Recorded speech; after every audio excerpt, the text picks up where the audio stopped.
Hi అండి. అందరికీ నమస్తే. Welcome back to Vanabhojanam. ఈరోజు వీడియోలో వచ్చేసి నేను మీకు నింబు దాల్ చేసి చూపిస్తానండి. ఈ నింబు దాల్ అంటే ఏంటా అని ఆలోచించకండి. ఇది నిమ్మకాయ పప్పు అనమాట. చాలామంది చాలా వెరైటీస్ చేస్తూ ఉంటారు ఈ నిమ్మకాయ పప్పులో. నేను నా స్టైల్లో ఎలా ప్రిపేర్ చేస్తానో ఇప్పుడు నేను మీకు చేసి చూపిస్తాను. ఒక్కసారి మీరు కూడా మీ ఇంట్లో ట్రై చేసి ఎలా ఉందో నాకు కామెంట్ చేయండి. ఓకేనా? ఇది చేయటానికి చాలా ఈజీగా ఉంటుంది. త్వరగా అయిపోతుంది. ట్రై చేస్తారు కదా! అయితే ఇప్పుడు ప్రాసెస్‌లోకి వెళ్ళిపోదాం. ముందుగా ఒక ప్రెషర్ కుక్కర్ తీసుకొని దాంట్లోకి ఒక గ్లాస్ వరకు ఎర్రపప్పును వేసుకోండి. ఇప్పుడు దీన్ని 3 లేదా 4 సార్లు బాగా వాష్ చేసుకొని పక్కన పెట్టేసుకోండి. ఇప్పుడు నేను ఒక గ్లాస్ ఎర్ర కందిపప్పు తీసుకున్నాను కాబట్టి దీంట్లోకి 2 గ్లాసుల వరకు వాటర్‌ని యాడ్ చేసుకుంటున్నానండి. ఇలా వాటర్ యాడ్ చేసుకున్న తర్వాత దీంట్లోకి ఒక 5 లేదా 6 వెల్లుల్లిపాయల్ని వేసుకోండి. నెక్స్ట్ దీంట్లోకి 10 లేదా 12 పచ్చిమిర్చిని ఇలా తుంచి వేసుకోవాలండి. నేను ఓన్లీ పచ్చిమిర్చినే యూజ్ చేస్తున్నాను ఈ పప్పు కోసం. రెడ్ చిల్లీ పౌడర్‌ని యూజ్ చేయటం లేదు. మీకు ఒకవేళ రెడ్ చిల్లీ పౌడర్ కావాలి అనుకుంటే ఈ పచ్చిమిర్చిని తగ్గించేసి రెడ్ చిల్లీ పౌడర్‌ని యాడ్ చేసుకోవచ్చు. ఒక 3 టమోటాలని ఇలా చిన్న చిన్న ముక్కలుగా కట్ చేసి వేసుకున్నానండి. 1 టేబుల్ స్పూన్ వరకు పసుపును కూడా యాడ్ చేసుకోండి. నెక్స్ట్ ఇప్పుడు 1 టేబుల్ స్పూన్ వరకు ఉప్పును కూడా యాడ్ చేసుకోండి. ఇప్పుడు ఒకసారి బాగా కలిపేసి ఈ ప్రెషర్ కుక్కర్‌కి మూత పెట్టేసి ఒక హాఫ్ అన్ అవర్ పాటు నాననివ్వండి. ఒక అర్ధగంట తర్వాత ఈ ప్రెషర్ కుక్కర్‌కి విజిల్ పెట్టేసి స్టవ్ ఆన్ చేసి స్టవ్‌ని మీడియం ఫ్లేమ్‌లో పెట్టుకొని స్టవ్ మీద ఈ ప్రెషర్ కుక్కర్‌ని పెట్టేసేయండి. ఇప్పుడు 3 లేదా 4 విజిల్స్ రానివ్వాలండి. ఎర్ర కందిపప్పు కాబట్టి మనకి త్వరగానే ఉడికిపోతుంది. కాకపోతే ఇది మెత్తగా స్మాష్ అవ్వాలి కాబట్టి నేను 4 విజిల్స్ రానిస్తున్నాను.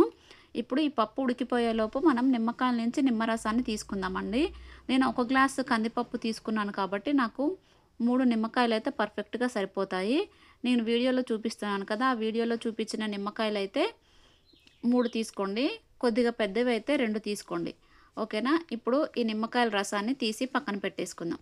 నెక్స్ట్ ఇప్పుడు మనం పప్పు ఉడికిందో లేదో చూద్దామండి. పప్పు అయితే చాలా పర్ఫెక్ట్‌గా ఉడికిపోయిందండి. 4 విజిల్స్‌కైతే ఇలా మెత్తగా ఉడికిపోతుందనమాట. మీకు వీడియోలో కనిపిస్తుంది కదా! ఈ కన్సిస్టెన్సీ రావాలి. ఒకవేళ మీకు మరీ మెత్తగా కావాలి అనుకుంటే దీన్ని మిక్సీ పట్టేసుకోండి. అలా అయితే ఇంకా మెత్తగా ఉంటుందనమాట. ఇప్పుడు ఈ పప్పుని వేరొక గిన్నెలోకి తీసుకుందాం. ఇలా గిన్నెలోకి తీసుకున్న తర్వాత ఒక గ్లాస్ వరకు వాటర్‌ని యాడ్ చేసుకోవాలండి. ఈ పప్పు అనేది మరీ పల్చగా ఉండకూడదు. అలానే మరీ తిక్కుగా కూడా ఉండకూడదు. మనకి సాంబార్ ఎలా ఉంటుంది? ఆ సాంబార్ కన్సిస్టెన్సీ రావాలనమాట. సో, అలా వచ్చేంత వరకు మీరు వాటర్‌ని యాడ్ చేసుకోండి. ఇప్పుడు దాంట్లోకి 1 టేబుల్ స్పూన్ వరకు సాల్ట్‌ని యాడ్ చేసుకోండి. మనం ముందుగా ప్రిపేర్ చేసి పెట్టుకున్న నిమ్మరసం ఉంది కదా! ఆ నిమ్మరసాన్ని కూడా వేసేయండి. నెక్స్ట్ ఇప్పుడు దీంట్లోకి కొద్దిగా కరివేపాకును వేసేయండి. ఇప్పుడు దీన్ని ఒక 15-20 మినిట్స్ వరకు ఈ పప్పుని మరగనివ్వాలండి. ఈ పప్పు మనకి ఎంత బాగా మరిగితే అంత టేస్ట్ వస్తుందనమాట. ఈ పప్పు మరుగుతున్నంత సేపే మనకి స్మెల్ అనేది చాలా కమ్మగా వస్తుంది. మనం తాలింపుని ప్రిపేర్ చేసుకుందామండి. ఈ తాలింపు కోసం స్టవ్ మీద ఒక చిన్న గిన్నెను పెట్టుకొని గిన్నె బాగా హీట్ అయిన తర్వాత దాంట్లోకి 1 table spoon oil, 1 table spoon నెయ్యిని యాడ్ చేసుకోండి. ఇప్పుడు ఆయిల్ బాగా హీట్ అయిన తర్వాత దాంట్లోకి 1 టేబుల్ స్పూన్ వరకు తాలింపు దినుసుల్ని యాడ్ చేసుకోండి. 3 లేదా 4 వెల్లుల్లిపాయలని ఇలా కచ్చాపచ్చాగా దంచి వేసుకోండి. ఒక చిన్న ఎండుమిర్చిని ఇలా తుంచి వేసుకోండి. ఇప్పుడు ఈ తాలింపు బాగా వేగిపోయింది కదా! ఈ తాలింపుని తీసుకొని మనం మరుగుతున్న ఈ పప్పులోకి వేసేసుకోండి. అంతే అండి. ఎంతో సింపుల్ అండ్ టేస్టీగా ఉండే నింబు దాల్ రెడీ అయిపోయింది. మీరు కూడా మీ ఇంట్లో ట్రై చేసి ఎలా ఉందో నాకు కామెంట్ చేయండి. Thanks for watching. Please do subscribe.